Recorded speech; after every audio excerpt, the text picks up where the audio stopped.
ನಮಸ್ಕಾರ ಸಮುದಾಯ ಟಿವಿಯ ವೀಕ್ಷಕರೇ, RVD ಅನ್ನೋ ಹೆಸರಲ್ಲೇ ಒಂದು ಬ್ರ್ಯಾಂಡಾಗಿ ಕ್ರಿಯೇಟ್ ಆಗಿರ್ತಕ್ಕಂಥ ನಮ್ಮೆಲ್ಲರ ಅಚ್ಚುಮೆಚ್ಚಿನ ಮಾಜಿ ಶಾಸಕರು, ಜನಪ್ರಿಯ ಜನನಾಯಕರು ಆಗಿರ್ತಕ್ಕಂಥ, ಕಾಂಗ್ರೆಸ್ಗೆ ಕಟ್ಟಾಳು ಅಂತಲೇ ಹೆಸರು ತೊಗೊಂಡಿರ್ತಕ್ಕಂಥ, ಕಾಂಗ್ರೆಸ್ನ ಅಪ್ಪಟ ಅಭಿಮಾನಿ ಅಂತಲೇ ಹೇಳ್ಬೋದು. ಈಗಿನ ಕಾಲದ ಯುವಕರಿಗೆ ಪಕ್ಷವನ್ನು ಹೇಗೆ ಪ್ರೀತಿಸಬೇಕು, ಹೇಗೆ ನಿಷ್ಠೆಯಿಂದ ಇರಬೇಕು ಅಂತ ತೋರಿಸ್ಕೊಟ್ಟಂಥ ನಮ್ಮೆಲ್ಲರ RV ದೇವರಾಜರು ನಮ್ಮನ್ನು ಅಗಲಿದ್ದಾರೆ. ಭಾಳಷ್ಟು ನಾಯಕರು ಬಂದು ಹೋಗ್ತಿದ್ದಾರೆ. ನಮ್ಮ ಅಚ್ಚುಮೆಚ್ಚಿನ ಚಾಮರಾಜಪೇಟೆ ವಿಧಾನಸಭಾ ಕ್ಷೇತ್ರದ ಜನಪ್ರಿಯ ನಾಯಕರು, ಎಲ್ಲರ ಪ್ರೀತಿಯ ಪಾತ್ರರು, ಸರ್ವಧರ್ಮಗಳನ್ನು ಸಮಾನವಾಗಿ ಪ್ರೀತಿಸುವಂಥ ನಮ್ಮೆಲ್ಲರ ಅಚ್ಚುಮೆಚ್ಚಿನ ವಸತಿ, ವಕ್ಫ್ ಹಾಗೂ ಅಲ್ಪಸಂಖ್ಯಾತರ ವ್ಯವಹಾರಗಳ ಕಲ್ಯಾಣ ಸಚಿವರು ಜಮೀರ್ ಅಣ್ಣ ಅವರಿದ್ದಾರೆ. ಅಂಥವರು ಈ ಸಂದರ್ಭದಲ್ಲಿ ದುಃಖವನ್ನು ತೋಡ್ಕೊಳ್ತಾರೆ. ಆದರೆ ಅವರು ಪ್ರತಿಯೊಂದು ನಿಮಿಷದಲ್ಲೂ ಕೂಡ ಪಕ್ಷಕ್ಕೂ ಸೇವೆ ಸಲ್ಲಿಸ್ತಾರೆ, ಜನತೆಗೂ ಸಲ್ಲಿಸ್ತಾರೆ. ಅಂಥ ಒಂದು ಮಹನೀಯರ ಒಂದು ಸಮಕ್ಷಮದಲ್ಲಿ ಇಂಥ ಸಂತಾಪ ಹಂಚ್ಕೊಳ್ಳೋದು ಭಾಳ ದುಃಖ ಆಗ್ತಾಯಿದೆ ನಮ್ಮ ಸಮುದಾಯ ಟಿವಿಗೆ. ಆದರೂ ಕೂಡ ನಮ್ಮ ವೃತ್ತಿ ಧರ್ಮ ನಿಭಾಯಿಸಲೇಬೇಕು. ದೇವರ ಆಟ ಬಲ್ಲವನು ಯಾರು ಅಂತ ಬನ್ನಿ ಅಣ್ಣನ ಮಾತಾಡಿಸಿ ಅವರ ಸಂತಾಪವನ್ನು ಕೇಳಿ ತಿಳ್ಕೊಳ್ಳೋಣ. ಅಣ್ಣ ನಮಸ್ಕಾರ. ನಮಸ್ತೆ.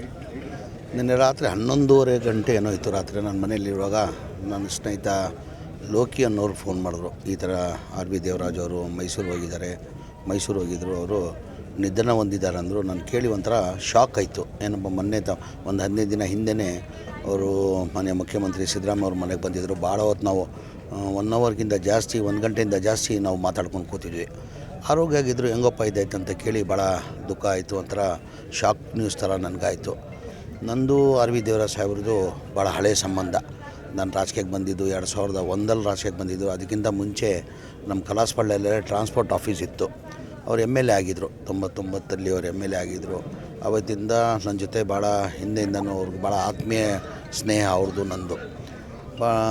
ನಾನು ಅವ್ರ ಜೊತೆಯಲ್ಲೇ ಇದ್ದವರು. ನಾನು ಕಾಂಗ್ರೆಸ್ ಪಕ್ಷದಲ್ಲೇ ಇದ್ದಿದ್ದು ಮುಂಚೆ. ನಾನು ಆಮೇಲೆ 2002 ಜನತಾದಳಕ್ಕೆ ಸೇರಿದೆ. ನಾನು 2005 ಬೈ ಎಲೆಕ್ಷನಲ್ಲಿ SM ಕೃಷ್ಣ ಅವರು ರಾಜೀನಾಮೆ ಕೊಟ್ಟಾದಮೇಲೆ ಅಲ್ಲಿ ದೇವರಾಜ್ ಅವರು MLC ಆಗಿದ್ದರು. ಅವರು ಆಗ್ತಾನೆ MLC ಆಗಿದ್ದರು.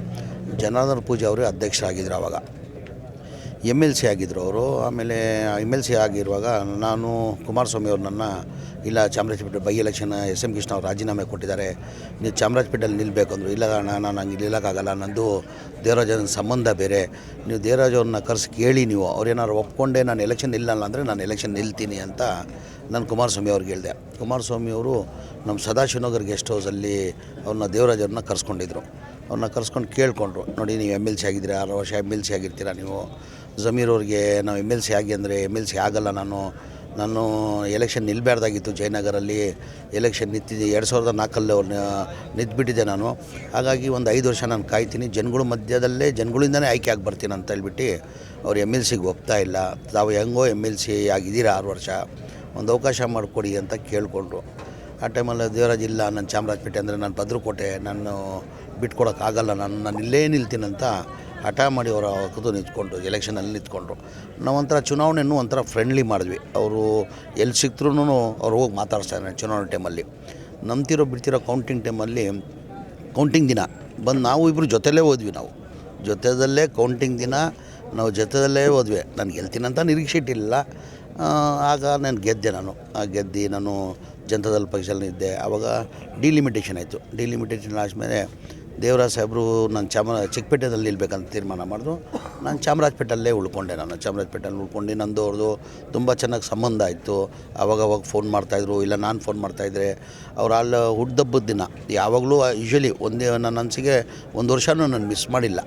ನಾನು ಜನತಾದಳ ಪಕ್ಷದಲ್ಲಿದ್ದರೂ ಅವ್ರು ಹುಡ್ದಬ್ಬದಿಗೆ ಇಲ್ಲೇ ಬಂದು ಜೆ ಸಿ ರೋಡ್ ಆಫೀಸಲ್ಲಿ ಅವ್ರು ಬಂದು ಅವ್ರು ವಿಶ್ ಮಾಡೇ ಹೋಗ್ತಾಯಿದ್ದೆ. ನಾನು ಅಷ್ಟು ಆತ್ಮೀಯ ಇದ್ವಿ, ನಾವಿಬ್ಬರು ಆತ್ಮೀಯ ಸ್ನೇಹಿತರೇ ಆಗಿದ್ವಿ ನಾವು.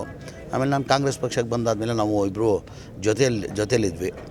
ಮೊನ್ನೆನೂ 2023 ಚುನಾವಣೆಯಲ್ಲಿ ನಾನು ಭಾಳಷ್ಟು ಅವ್ರ ಜೊತೆಗೆ ಪ್ರಚಾರ ಮಾಡಿದ್ದೆ. ನಾನು ಚಿಕ್ಕಪೇಟೆ ಕ್ಷೇತ್ರದಲ್ಲಿ ಭಾಳಷ್ಟು ಪ್ರಚಾರ ಮಾಡಿದ್ದೆ. ನಾನು ಇವತ್ತು ಮನೆ ಮುಖ್ಯಮಂತ್ರಿಗಳೂ ಬಂದಿದ್ದರು. ಮನೆ ಸಿದ್ದರಾಮಯ್ಯ ಅವರು ಅವ್ರದ್ದು ಧರ್ಮಪತ್ನಿಗೆ ಮಾತಾಡುವಾಗ ಒಂದು ಮಾತನ್ನು ಅಂದರು. ನಾನು ದೇವರಾಜ್ಗೆ ಹೇಳಿದ್ದೆ, ನೀನು ಭಾಳ ಸೀನಿಯರ್ ಆಗಿದೆಯಪ್ಪ, ನೀನು ಈ ಬಾರಿ ಏನು ಮಾಡ್ತೀಯೋ ಗೊತ್ತಿಲ್ಲ, ನಮ್ಮದೇ ಕಾಂಗ್ರೆಸ್ ಸರ್ಕಾರನೇ ಬರೋದು, ನೀನು ಈ ಬಾರಿ ಗೆದ್ಕೊಂಡು ಬರಬೇಕು, ನಿನ್ನ ಮಂತ್ರಿ ಮಾಡ್ತೀನಿ ಅಂತ ಹೇಳ್ಬಿಟ್ಟು ಮನೆ ಮುಖ್ಯಮಂತ್ರಿಗಳು ಇವತ್ತು ಅವ್ರ ಧರ್ಮಪತ್ನಿಗೆ ಹೇಳ್ತಾಯಿದ್ರು. ಅವರು ಇವತ್ತು ಗೆದ್ದಿದ್ರೆ ಮಂತ್ರಿ ಆಗೋದು ದೇವ್ರ ಇಚ್ಛೆ, ಅದು ಹೇಳೋಕ್ಕಾಗಲ್ಲ.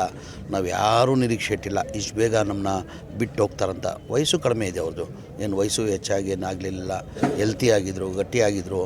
ವಯಸ್ಸು ಏನು 68 ಇತ್ತು ಅವ್ರಿಗೆ, ವಯಸ್ಸು ಆ ಥರ ಇರಲಿಲ್ಲ. ದೇವ್ರ ಇಚ್ಛೆ ಎಲ್ಲ ಒಬ್ರಿಗಿಂತ ಒಬ್ಬರು ಹೋಗಲೇಬೇಕು. ಅಂದರೆ ಇಷ್ಟು ಬೇಗ ನಮ್ಮನ್ನ ಬಿಟ್ಟು ಹೋಗ್ತಾರಂತ ನಾವು ಯಾರೂ ನಿರೀಕ್ಷೆ ಇಟ್ಟಿಲ್ಲ. ಇಷ್ಟೇ ಭಗವಂತ ಪ್ರಾರ್ಥನೆ ಮಾಡಬೇಕಾಗಿರೋದು. ಈಗ ಆಗಿರೋದು ಘಟನೆ ಅವ್ರ ಮಗನ್ನ ಅವ್ರ ಧರ್ಮಪತಿನ ಸೇರಿಸ್ಕೊಳ್ಳೋ ಶಕ್ತಿ ಕೊಡಲಿ ಅಂತ ಆ ಭಗವಂತ ನಾನು ಪ್ರಾರ್ಥನೆ ಮಾಡ್ತೀನಿ. ಅಣ್ಣ, ನೀವು ಎಲ್ಲ ಒಂದು ಸಾವುಗಳಲ್ಲೂ ಕೂಡ ಹೋಗಿ ಅಟೆಂಡ್ ಮಾಡಿದ್ದೀರಿ. ಕೋವಿಡ್ ಟೈಮಲ್ಲಿ ಭಾಳಷ್ಟು ಜಾತಿ ಧರ್ಮ ನೋಡೋ ಹೆಣ್ಣುಗಳನ್ನೆಲ್ಲನೂ ಕೂಡ ಸಂಸ್ಕಾರ ಅವ್ರವ್ರ ಜಾತಿ ಪ್ರಕಾರ ಮಾಡಿದ್ದೀರಾ. ನಿಮಗೆ ಈ ಪ್ರಶ್ನೆ ಸೂಕ್ತ ಅನಿಸುತ್ತೆ. ಈಗ ನಮ್ಮ ಯುವರಾಜ್ ಇದ್ದಾರೆ, ಮುಂದಿನ ದಿನಗಳಲ್ಲಿ ಯುವರಾಜ್ ಯಾವ ರೀತಿ ಧೈರ್ಯ ತೊಗೊಂಡು ಜನಸೇವೆಯಲ್ಲಿ ತೊಡ್ಕೊಳ್ಬೇಕಾದ್ರೆ ತಾವು ಅನುಭವಿಸಿದ್ರು, ಭಾಳ ಪಳಗಿದ್ದೀರಿ. ಆಶೀರ್ವಾದ ಯಾವ ರೀತಿ ಮಾಡ್ತೀರಿ? ಮತ್ತು ಮುಂದಿನ ಒಂದು ಯುವಜನತೆ ರಾಜಕಾರಣಕ್ಕೆ ಬರಬೇಕು ಅಂತಂದರೆ ನಿಷ್ಠೆ, ತಾಳ್ಮೆ ನಿಮ್ಮನ್ನು ನೋಡಿ ಕಲಿಬೇಕು. ಅವ್ರಿಗೆ ಏನು ಸಂದೇಶ ಕೊಡ್ತೀರಾ? ಇಲ್ಲ, ಯುವರಾಜ್ಗೆ ಭಾಳ ಹತ್ತಿರದಲ್ಲಿ ನೋಡಿದ್ದೀನಿ. ನನಗೂ ನನ್ನ ಜೈದ್ ಹೆಂಗೆ ಮಗ, ಅವನು ಆ ಥರ ಮಗ ಇದ್ದಂಗೆ ಇದ್ದ ನನಗೆ. ಯುವರಾಜ್ ಅವರು ನನ್ನ ಮಗ ಇದ್ದಂಗೆ ಇದ್ದ. ಅವನಿಗೂ ಜನಗಳು ಮಧ್ಯದಲ್ಲೇ ಇರ್ತಾನೆ ಯಾವಾಗಲೂ. ನಾನು ನೋಡಿದ್ದೀನಿ. ಅವನು ಹೆಚ್ಚಿನ ಕಾನ್ಸಂಟ್ರೇಟ್ ಮಾಡ್ತಾ ಇದ್ದಿದ್ದು ಬಿಸ್ನೆಸ್ ಕಾನ್ಸಂಟ್ರೇಟ್ ಮಾಡ್ತಾ ಇರಲಿಲ್ಲ, ಜನಗಳು ಮಧ್ಯದಲ್ಲೇ ಇರ್ತಾ ಇದ್ದ. ಅವನು ಕಾರ್ಪೊರೇಟ್ರು ಆಗಿದ್ದ. ಯಾವತ್ತು ನೋಡಿದ್ರು ಜನಗಳು ಮಧ್ಯದಲ್ಲಿ, ದೇವರಾಜ್ಗಿಂತ ಹೆಚ್ಚಾಗಿ ಇವನು ಸ್ವಲ್ಪ ಜನಗಳು ಮಧ್ಯದಲ್ಲಿ ಇರ್ತಾಯಿದ್ದ. ನನ್ನ ಕಣ್ಣಾರೆ ನಾನು ನೋಡಿದ್ದೀನಿ. ಆ ಹುಡುಗನ ಜೊತೆ ಸದಾ ನಾವು ಇರ್ತೀವಿ. ಅವ್ನು ಒಳ್ಳೆಯ ಭವಿಷ್ಯನೂ ಇದೆ. ಆಮೇಲೆ ಅದ್ರ ಜೊತೆಲಿ ದೇವರಾಜ್ ಅವ್ರ ಹೆಸರು ಇದೆ. ದೇವರಾಜ್ ಅವರು ಒಂಥರ ಬೆಂಗಳೂರು ಸಿಟಿದಲ್ಲಿ ಒಂಥರ ಬ್ರ್ಯಾಂಡ್ ಅವರು. ಆರ್ ವಿ ದೇವರಾಜ್ ಅಂದ್ರೇ ಬೆಂಗಳೂರು ಸಿಟಿಯಲ್ಲಿ ಯಾರೂ ಗೊತ್ತಿಲ್ಲ ಅಂತ ಹೇಳಲ್ಲ. ದೇವರಾಜ್ ಅಂದರೆ ಎಲ್ಲರಿಗೂ ಪರಿಚಯ ಇರೋರು, ಒಂಥರ ಬ್ರ್ಯಾಂಡ್ ಅವರು. ಅವ್ರ ಮಗ ಹಾಗಾಗಿ ಅವನಿಗೂ ಒಳ್ಳೆ ಭವಿಷ್ಯ ಇದೆ. ಜನಗಳು ಸೇವೆ ಮಾಡ್ಕೊಂಡು ಬರ್ತಾನೆ, ಮುಂದೆನೂ ಮಾಡ್ತಾರಂತ ನಾನು ನಿರೀಕ್ಷೆ ಇಟ್ಕೊಂಡಿದ್ದೀನಿ. ಅವನ ಜೊತೆ ಸದಾ ನಾವು ಇರ್ತೀವಿ.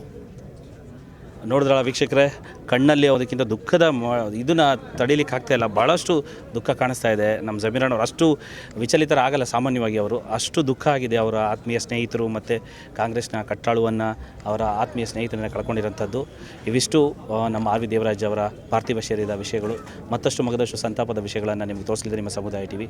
ನಾನು ಕ್ಯಾಮ್ರಾಮನ್ ಮಂಜುನಾಥ್ ಜೊತೆ ನಿಮ್ಮ ಪ್ರೀತಿಯ ಅಂಜನ್ ಕುಮಾರ್. ನಮಸ್ಕಾರ.